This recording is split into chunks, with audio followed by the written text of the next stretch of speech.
पुराने जमाने की बात है। एक प्रतापी राजा के महल में एक जादुई बाग था। उस बाग में सबसे अनमोल चीज थी सोने के सेबों वाला पेड़। राजा ने इसकी सुरक्षा के लिए कड़े इंतजाम किए थे। एक दिन जब मंत्री ने सेब गिने तो उसमें से एक सेब गायब था।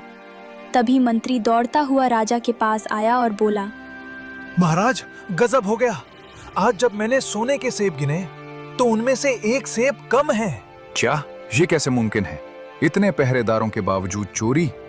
मंत्री, पहरेदारों को बुलाओ। कुछ देर बाद पहरेदार आए। पहरेदार, तुम्हारी आंखों के सामने से सोने का सेब गायब हो गया और तुम्हें कानों कान खबर तक नहीं हुई। क्या तुम सब सो रहे थे? क्षमा करें महाराज, हम रात भर जाग रहे थे। हमने किसी को भी बाग के पास आते नहीं देखा। हमें खुद समझ नहीं आ रहा कि वो सेब कहाँ गया। तुम्हारी लापरवाही की कोई माफी नहीं है। अगर अगली बार ऐसा हुआ तो अंजाम बुरा होगा। मैं ऐलान करता हूं कि जो कोई भी इस चोर को पकड़ेगा उसे मुंह मांगा इनाम दिया जाएगा। तभी वहां उपस्थित बड़ा राजकुमार राजा से बोला, पिताजी, आप चिंता ना करें। आज की रात मैं खुद बाग में पहरा दूंगा। मैं देखना चाहता हूं कि वो कौन सा चोर है जो हमारी सुरक्षा को चुनौती दे रहा है।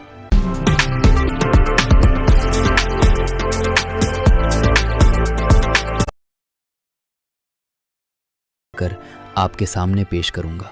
शाबाश पुत्र, मुझे तुमसे यही उम्मीद थी।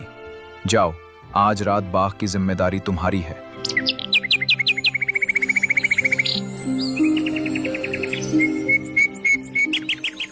रात हुई। राजकुमार पहरा देने लगा, लेकिन बड़े राजकुमार का घमंड काम ना आया। पहरे पर बैठने के 2 घंटे बाद ही उसे गहरी नींद आ गई।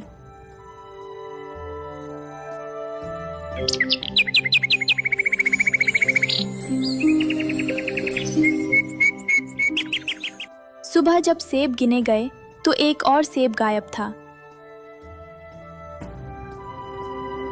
तभी अगले दिन मंझला राजकुमार राजा के पास आया और बोला कि वो यह गलती नहीं दोहराएगा। पिताजी, बड़े भाई से चूक हो गई होगी, लेकिन मैं ये गलती नहीं दोहराऊंगा। आज रात मैं पहरा दूंगा और उस चोर को रंगे हाथों पकड़ूंगा। ठीक है, तुम भी कोशिश कर लो, पर ध्यान रहे चोर बहुत चालाक है। अगली रात मंझला राजकुमार पहरा देने लगा, लेकिन नियति ने फिर वही खेल खेला। मंझले राजकुमार को भी नींद आ गई और तीसरी रात तीसरा सेब चोरी हो गया। और सुबह होते ही राजा की चिंता अब और बढ़ने लगी। पूरा दरबार उदास था। तभी सबसे छोटा राजकुमार, जिसे राजा मूर्ख समझते थे, वो आया और बोला, पिताजी, अगर आपकी आज्ञा हो तो आज रात मैं चोर को पकड़ने की कोशिश करना चाहता हूँ। तुम क्या समझते हो कि तुम कामयाब हो जाओगे? तुमसे बड़े और समझदार भाई असफल हो चुके हैं।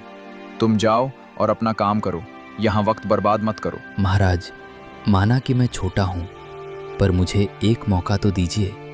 मैं वादा करता हूँ कि मैं अपनी आंखों की पलकें तक नहीं झपकने दूंगा। ठीक है, जब तुम मान ही नहीं रहे तो जाओ, देखूं तुम क्या करिश्मा करते हो। रात हुई और अब छोटा राजकुमार पहरा देने लगा। तभी एक सोने की चिड़िया उड़कर आई और सेब तोड़ने लगी। तो तुम हो वो चोर, इतनी सुंदर और सुनहरी। मेरा दिल तुम्हें मारने का नहीं कर रहा, पर पिता की आज्ञा सर्वोपरि है। तभी जैसे ही चिड़िया सेब तोड़ती है, राजकुमार तीर चलाता है, लेकिन चिड़िया उड़ गई और तभी उसका एक पंख गिर जाता है।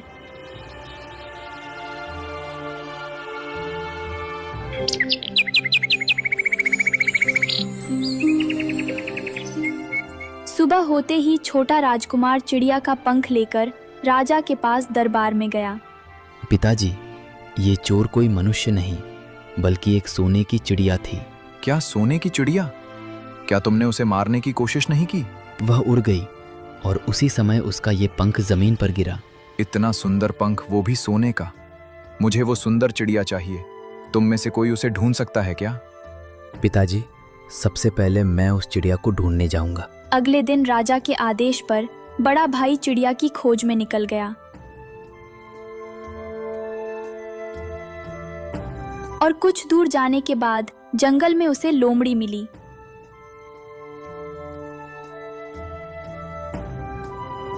राजकुमार रुको, मैं तुम्हारी मदद कर सकती हूँ। आगे 2 सराय मिलेंगी, तुम बद्दी वाली में रुकना, तभी चिड़िया मिलेगी। एक जंगली जानवर मुझे रास्ता दिखाएगा। हट यहाँ से, तेरी सलाह की मुझे जरूरत नहीं है। इतना सुनते ही लोमड़ी वहां से चली जाती है।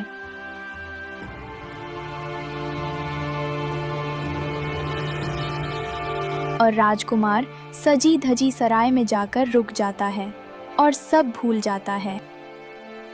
अगले दिन जब बड़ा राजकुमार नहीं लौटा, तब मझला राजकुमार भी चिड़िया की खोज में उसी रास्ते से गुजरा। राजकुमार, अपने बड़े भाई की तरह गलती मत करना।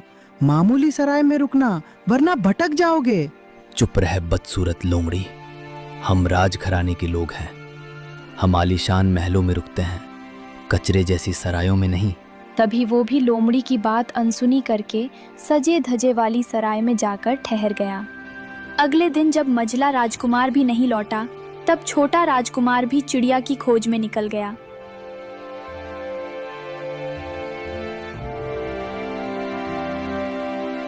अंत में छोटा राजकुमार लोमड़ी से मिलता है। राजकुमार, क्या तुम भी मुझ पर तीर चलाओगे? नहीं मित्र, तुम बेजुबान हो और मुझे लगता है कि तुम कुछ कहना चाहती हो। बताओ, मैं तुम्हारी क्या सेवा कर सकता हूँ? तुम दयालु हो, मेरी सलाह मानो। आगे चमक धमक वाली सराय को छोड़ पुरानी सराय में रुकना। तुम्हारी सफलता वहीं छुपी है। ठीक है, जैसा तुम कहोगी मैं वैसा ही करूँगा। चलो मेरे पीछे पीछे, मैं तुम्हें वहां पहुंचा देती हूँ। जहां बड़े भाइयों ने अहंकार में आकर लोमड़ी का अपमान किया, वहीं छोटे राजकुमार ने विनम्रता दिखाई और लोमड़ी के साथ पुरानी सराय में चल गया। सराय में रात बिताने के बाद छोटा राजकुमार सुबह सुबह अपनी यात्रा पर निकलता है। कुछ ही दूर जाने पर उसे झाड़ियों के पीछे से वही लोमड़ी बाहर आती हुई दिखती है। सुप्रभात राजकुमार, मुझे खुशी है कि तुमने मेरी सलाह मानी और उस पुरानी सराय में रुके। तुम्हारी यही समझदारी तुम्हें मंजिल तक ले जाएगी। क्या तुम आगे बढ़ने के लिए तैयार हो? सुप्रभात मित्र। हाँ, मैं पूरी तरह तैयार हूँ। बस अब तुम मुझे रास्ता बताओ कि वो सोने की चिड़िया मुझे कहाँ मिलेगी। मैं उसे जल्द से जल्द अपने पिता के पास ले जाना चाहता हूँ। धीरज रखो राजकुमार, अब जो मैं कह रही हूँ उसे अपने दिमाग में पत्थर की लकीर बना लो। यहाँ से तुम बिल्कुल सीधे जाओ। कुछ कोस चलने के बाद तुम्हें एक बहुत विशाल किला दिखाई देगा। पर वहाँ तो पहरेदार होंगे, सेना होगी। मैं अकेला उनके बीच कैसे घुस पाऊंगा? यही तो जादू है। जब तुम वहाँ पहुँचोगे तो देखोगे कि सभी सिपाही गहरी नींद में सो रहे हैं। तुम्हें उनसे डरने की बिल्कुल जरूरत नहीं है। तुम बेधड़क उनके बीच से निकलकर किले के सबसे खास कमरे में चले जाना। और चिड़िया, वो कहाँ होगी? उस कमरे में तुम्हें वो सुनहरी चिड़िया एक लकड़ी के मामूली पिंजरे में बंद मिलेगी।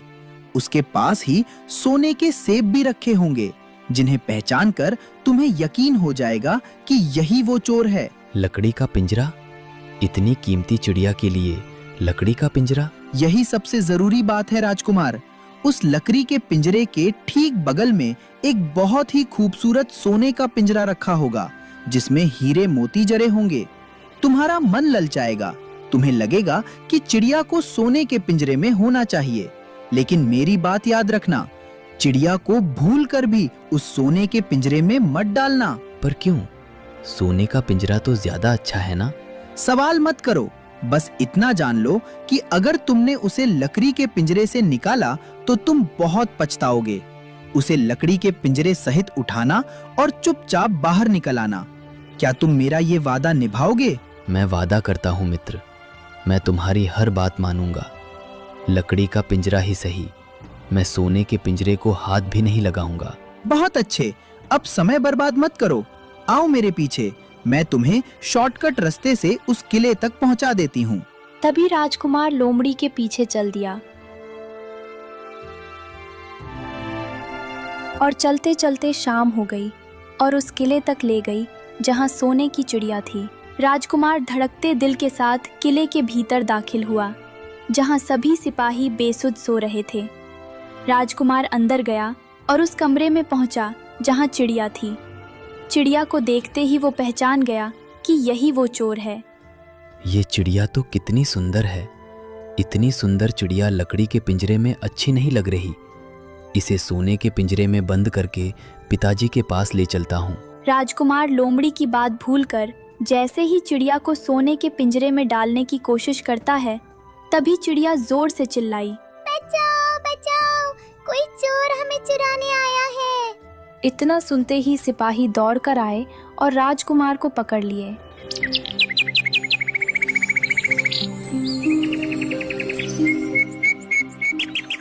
और सुबह होते ही राजा के पास ले गए।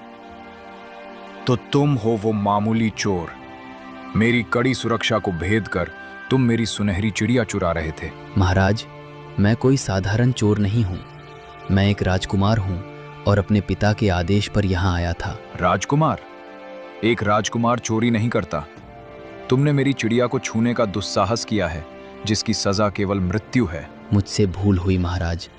मैं सोने के पिंजरे के लोभ में आ गया था। कृपया मुझे एक अवसर दें। मैं अपराधी नहीं हूँ। अपराधी अपनी सफाई में यही कहते हैं। सैनिकों, इसे ले जाओ और कल सुबह सूरज उगने से पहले इसे फांसी पर चढ़ा दो। ठहरिए महाराज, क्या एक राजा की शोभा किसी की जान लेने में है? क्या कोई ऐसा रास्ता नहीं जिससे मैं अपना गुनाह माफ करा सकूं? रास्ता तो है, पर वो तुम्हारी जान बचाने से कहीं ज्यादा कठिन है। क्या तुम मौत से लड़ने का साहस रखते हो? मैं अपने सम्मान और अपने पिता के वचन के लिए कुछ भी करूंगा। आप बस आज्ञा दें, मैं पीछे नहीं हटूंगा। यहाँ से कुछ दूर एक सुल्तान का राज्य है। उसके पास एक जादुई सोने का घोड़ा है। क्या तुम उसे ला सकते हो? सोने का घोड़ा? वह तो दुनिया की सबसे दुर्लभ चीज है। क्या उसे लाने पर आप मुझे और चिड़िया को छोड़ देंगे? हाँ, अगर तुम वो घोड़ा मुझे ला कर दो तो मैं तुम्हें चिड़िया भी दूंगा और सम्मान के साथ विदा भी करूंगा। मुझे आपकी शर्त स्वीकार है। मैं वह घोड़ा लेकर आऊंगा, पर अगर मैं असफल रहा तो आप मुझे सजा दे सकते हैं। याद रखना लड़के, अगर खाली हाथ लौटे तो मेरी तलवार तुम्हारी गर्दन का इंतजार करेगी। शर्माते हो लड़कियों से बात करने में? तो यहाँ सिर्फ 10 रुपए में ऑनलाइन वेरीफाइड लड़कियों से बात करो।